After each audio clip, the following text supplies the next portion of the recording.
So basically જેમ તમે કીધું કે ત્રીજા અને ચોથા સ્ટેજમાં સારવાર શક્ય નથી, આ ખોટી વાત છે.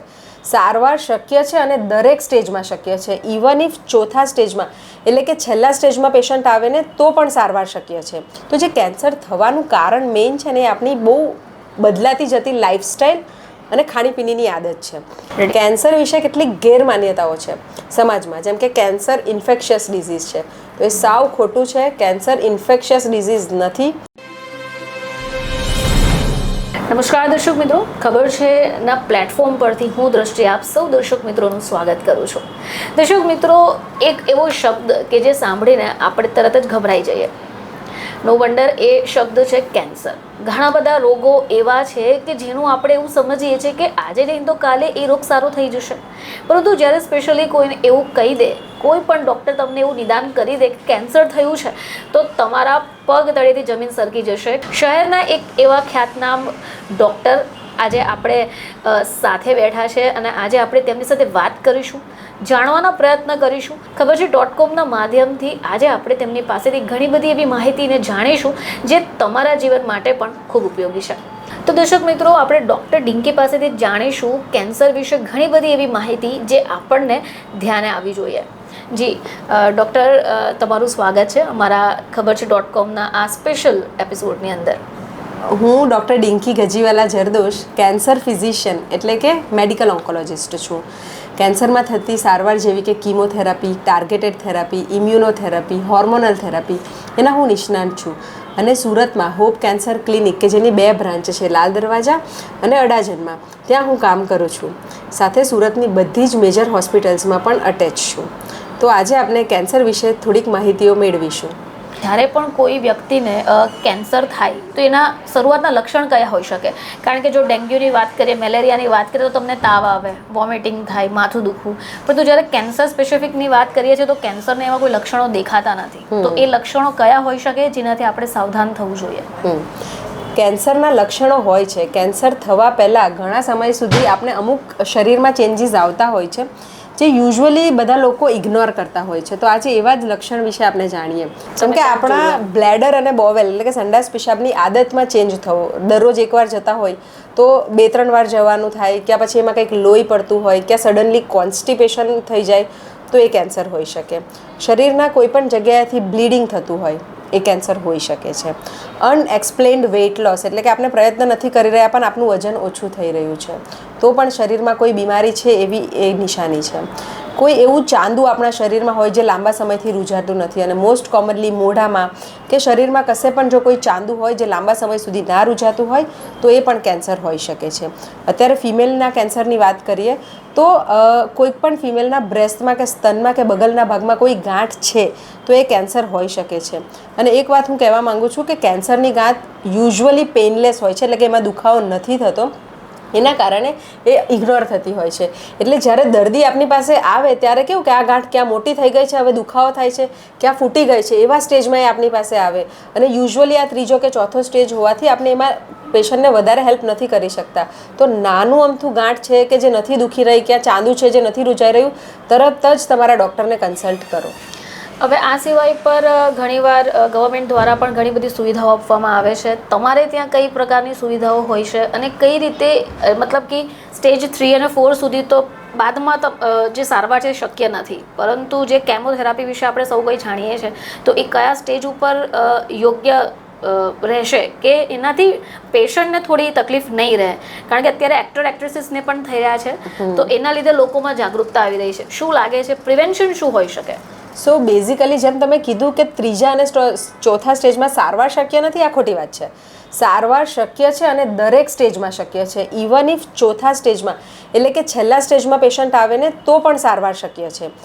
તો એનું જે આપણું ઇન્ટેન્ટ હોય છે એ ક્યોર નથી હોતું, પણ પેલિએશન હોય છે, અને આવા દર્દીને આપણે લાંબુ જીવાડી શકીએ છીએ. અને ચોથા સ્ટેજનું લોંગેસ્ટ સર્વાઇવિંગ પેશન્ટ કદાચ મેં ટ્રીટ કર્યું હોય એવું હોય ને તો એ 17 વર્ષ, એટલે કે 17 વર્ષથી પેશન્ટ ચોથા સ્ટેજમાં હતું, એટલે તમે વિચારો કે છેલ્લા સ્ટેજમાં આવે ને તો પણ સારવાર કરવાની શક્ય છે અને આવા દર્દીને આપણે લાંબુ જીવાડી શકીએ છીએ. હવે ઘણા બધા એવી ટ્રીટમેન્ટ પણ આવી છે કે જેમાં ઇવન ચોથા સ્ટેજમાં પણ કેન્સરને ક્યોર પણ કરી શકાય છે, જેના વિશે આપણે પછી ક્યારેક ડિસ્કસ કરીશું. પણ છેલ્લા સ્ટેજમાં પણ સારવાર તો શક્ય છે જ. એટલે કોઈ પણ સ્ટેજમાં કેન્સર હોય સારવાર માટે આવવાનું, પણ જેટલા અર્લી આવો ને એટલા બચવાના ચાન્સીસ સહેલા. અર્લી હોય તો અમુક જે એક્સટેન્સિવ સર્જરીઓ હોય તે ઓછી કરવી પડે, લાંબા સમયની કિમોથેરાપી કે ઘણી ખર્ચાળ ઇમ્યુનોથેરાપી એ બધી વસ્તુઓને અવોઇડ કરી શકાય. So early detection is always better. એટલે કે આપણે જેમ કહીએ ને કે prevention is always better than cure, તો એ રીતે અર્લી ડિટેક્શન પણ જો થઈ જાય તો પણ આ કેન્સરને આપણે ઇઝીલી હરાવી શકીએ છીએ. મેમ, આ સિવાય ઘણી બધી વાર આપણે એવું સાંભળીએ છીએ કે પરંપરાગત આવતું હોય છે, વંશ પરંપરા, મતલબ કે એક પેઢીમાં હોય તો એ બીજી કે ત્રીજી પેઢીમાં ઉતરતું હોય છે, તો આ વાત શું સાચી છે ખરી? હા, ઘણા કેન્સર એવા છે કે જે પરંપરાગત એટલે કે વારસાગત હોય છે.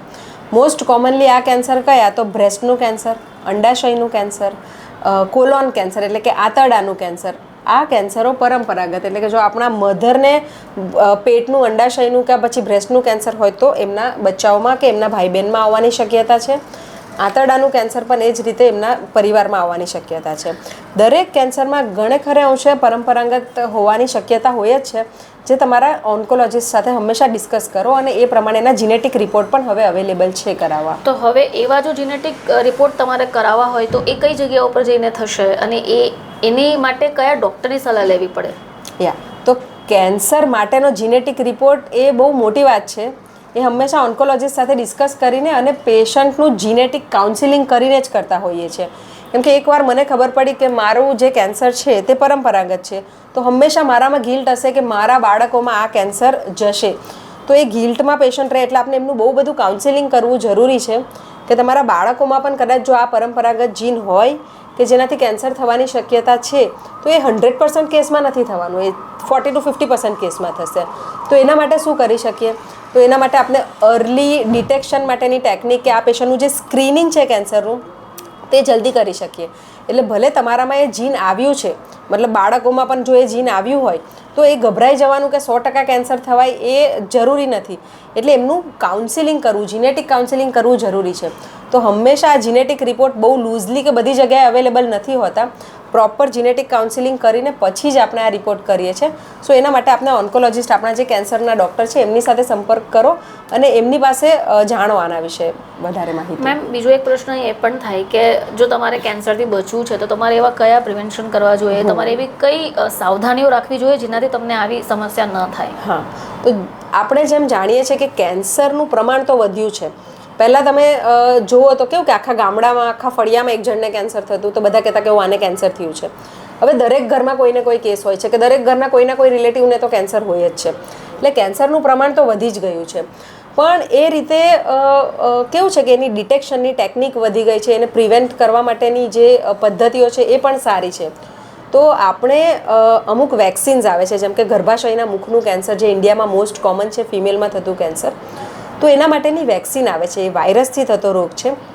તો જો આપણે વેક્સિન લઈ લઈએ તો આ વાયરસનું ઇન્ફેક્શન આપણે ના થાય અને આ કેન્સર થવાની જે શક્યતા છે તે આપણે ઘટાડી શકીએ છીએ. બીજું, કેન્સરનું સ્ક્રીનિંગ, જે તમે આગળના ક્વેશ્ચનમાં મને પૂછ્યું હતું કે ગવર્મેન્ટ દ્વારા કઈ ટેકનિક કે કઈ સ્ક્રીનિંગ મેથડ્સ છે, તો મેમોગ્રાફી સ્ક્રીનિંગ, ગર્ભાશયના મુખનું કેન્સર ડિટેક્શન માટે પેપ સ્મિયર, અને જે લોકો તમાકુ ખાઈ રહ્યા છે એમના માટે ઓરલ કેવિટીનું એક્ઝામિનેશન, પ્લસ જે લોકો સ્મોકિંગ કરે છે રેગ્યુલરલી એમના માટે ફેફસા માટે લો ડોઝ સિટી સ્કેન. આ બધી સ્ક્રીનિંગ પદ્ધતિઓ અવેલેબલ છે. સો નજીકના હેલ્થ સેન્ટરમાં જઈને કે ડૉક્ટરનો કોન્ટેક્ટ કરીને આ સ્ક્રીનિંગ આપણે કરાવવું જોઈએ, જેનાથી આપણે કેન્સર હોય તો જલ્દી ખબર પડે અને ઘણીવાર કેન્સર થવા પહેલાંના સ્ટેજમાં એટલે કે ઇન સિટુ કાર્સિનોમા પણ ડિટેક્ટ કરી શકાય. એક બીજી ઇમ્પોર્ટન્ટ વાત કે કેન્સર તો થઈ રહ્યા છે, આપણે એને પ્રિવેન્ટ કઈ રીતે કરી શકીશું? તો જે કેન્સર થવાનું કારણ મેઇન છે ને એ આપણી બહુ બદલાતી જતી લાઈફસ્ટાઈલ અને ખાણીપીણીની આદત છે. એટલે કે આપણું જે બેઠાડું જીવન છે કે જેની અંદર આપણે બહુ ફિઝિકલી એક્ટિવ નથી, તો એના કારણે વેઇટ વધી જાય છે, ઓબેસિટી થાય છે. એ એક પ્રી કેન્સરસ કન્ડિશન છે. તો આપણે એક ફિઝિકલી એક્ટિવ હેલ્ધી લાઈફસ્ટાઈલ, કે તમારું કામ ભલે ડેસ્ક છે તો પછી તમે જીમ જાઓ કે રેગ્યુલરલી વોક કરો અને હેલ્ધી વેઇટ મેન્ટેન કરશો તો કેન્સરને થોડું ઓછું કરી શકશો, પ્રિવેન્ટ કરી શકશો. બીજું એક કેન્સરને પ્રિવેન્ટ કરવા માટેનું ઇમ્પોર્ટન્ટ છે તે છે વ્યસનથી દૂર રહો. સ્મોકિંગ, આલ્કોહોલ અને તમાકુ કમ્પ્લીટલી આનાથી દૂર રહો તો પણ તમે કેન્સરને પ્રિવેન્ટ કરી શકો છો. અને થર્ડ ઇઝ કે જે આપણે બહારનું ખાવાનું ખાઈએ છીએ દેટ ઇઝ મોસ્ટ ડેન્જરસ. આપણે એક તો આપણે ઇન્ડિયામાં અગર વાત કરીએ તો પોપ્યુલેશન બહુ વધી રહ્યું છે, જેના કારણે શાકભાજી ઉગાડવા માટે પણ ઘણા કેમિકલ્સનો યુઝ થાય છે. તમે ઘણી વખત ન્યૂઝપેપરમાં જોતા હશો કે ઇન્જેક્શન આપી દીધું. જે રીતે નોન વેજીટેરિયન ફૂડ છે તો એનામાં પણ જે એનિમલ્સ હોય છે એમને ઇન્જેક્શન આપીને ઓવરનાઇટ એમના મસલ માસને વધારવામાં આવે છે. તો આ બધું ખાવાથી પણ કેન્સર થવાનું રિસ્ક વધે છે. તો એના માટે પ્રિફરેબલી બહારનું નહીં ખાઓ, ઘરનું ખાઓ અને ઘરે પ્રોપરલી વોશ કરીને જ સબ્જી કે વેજીટેબલ્સ બનાવો કે જેનાથી આ જે એક્સેસ કેમિકલ છે એને તમે દૂર કરી શકો. Try to take organic things, મતલબ ઓર્ગેનિક વસ્તુઓ જો અગર મળી શકતી હોય તો એ વધારે સારી છે, જે કેમિકલથી નથી પકાવી. આટલા પ્રયત્ન જો કરીશું તો આપણે કદાચ કેન્સરને હરાવી શકીશું. અને બીજું કે અર્લી ડિટેક્શન એટલે સ્ક્રીનિંગ, અને નાના નાના આપણા શરીરમાં કોઈ પણ ચેન્જીસ આવે ડૉક્ટર પાસે જઈ આવવાનું. That is the dictum. Ma'am, આ સિવાય એવી કઈ હેબિટ્સ છે જે આપણે દરરોજ જો ઉપયોગમાં લાવીએ અથવા રાખીએ તો એનાથી આપણે કેન્સરથી બચી શકીએ? હા, તો હેબિટ્સ જે આપણામાં લાવવાની જરૂર છે તે રેગ્યુલર એક્સરસાઇઝ, એટલે કે 10,000 સ્ટેપ્સ પર ડે આટલા થવા જોઈએ.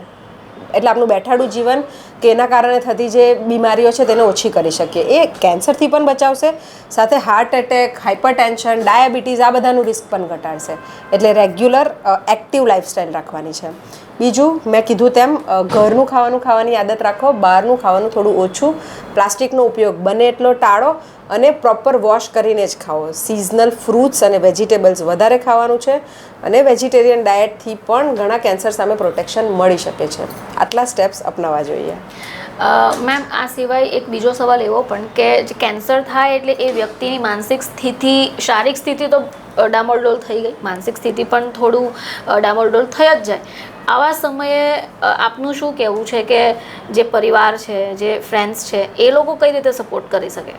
હા, તો જો આપણે જેમ વાત કરી કે કેન્સરમાં ઇટ ઇઝ ડેફિનેટલી મેન્ટલી બહુ ટ્રોમેટિક છે. તો આપણે કેવું છે કે આપણા સમાજમાં તમે જુઓ ને તો લોકો છુપાવવાની પ્રયત્ન કરે કે આને કહેતા નહીં કે મને કેન્સર છે, કે પછી હું કોઈને કહેવાની નથી એટલે મારા વાળ ઉતરી જશે, કે એવી ટ્રીટમેન્ટ મને કરાવવી નથી. તો એ ડરને છોડી દો. આ એક્ટર એક્ટ્રેસ પણ જે સામે આવીને કે કેન્સરનું પોતાનું ડાયગ્નોસિસ ડિક્લેર કરી રહ્યા છે તો લોકો એમને બિચારા દ્રષ્ટિએ નથી જોતા, એમ જોઈ છે કે she is fighting with the cancer.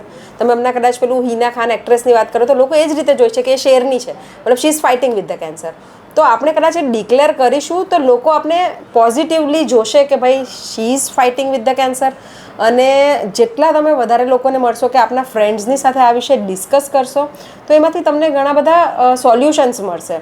અને એને બહુ ટેન્શન કે બહુ કેન્સર ઇઝ કેન્સલ, જે તમે પહેલું વાક્ય બોલ્યું હતું એ જ સૌથી મોટું મિથ છે. કેન્સર કેન્સલ નથી, એને સારું કરી શકીએ છીએ અને ઘણા કેસમાં ચોથા સ્ટેજમાં પણ લાંબા સમય સુધી જીવી શકે છે દર્દી. એટલે કેન્સર કેન્સલ તો નથી જ. એટલે એ પ્રમાણે હારી જવા કરતાં લોકો સાથે ડિસ્કસ કરો અને just come out of it. You can fight it if you are mentally strong. તો એ આપણે હરાવી શકીએ છીએ કેન્સરને. કેન્સર વિશે કેટલીક ગેરમાન્યતાઓ છે સમાજમાં, જેમ કે કેન્સર ઇન્ફેક્શિયસ ડિઝીઝ છે. તો એ સાવ ખોટું છે. કેન્સર ઇન્ફેક્શિયસ ડિઝીઝ નથી. કેન્સરની ગાંઠને તમે હાથથી પણ ટચ કરો એ નથી ફેલાવાની. સો ડોન્ટ વરી. અને જો તમારા કોઈ સ્વજનને કેન્સર છે તો એને હૂંફથી એને સારી રીતે રાખો, એ ટ્રીટ થશે અને કમ્પ્લીટલી સારું થવાની શક્યતા છે.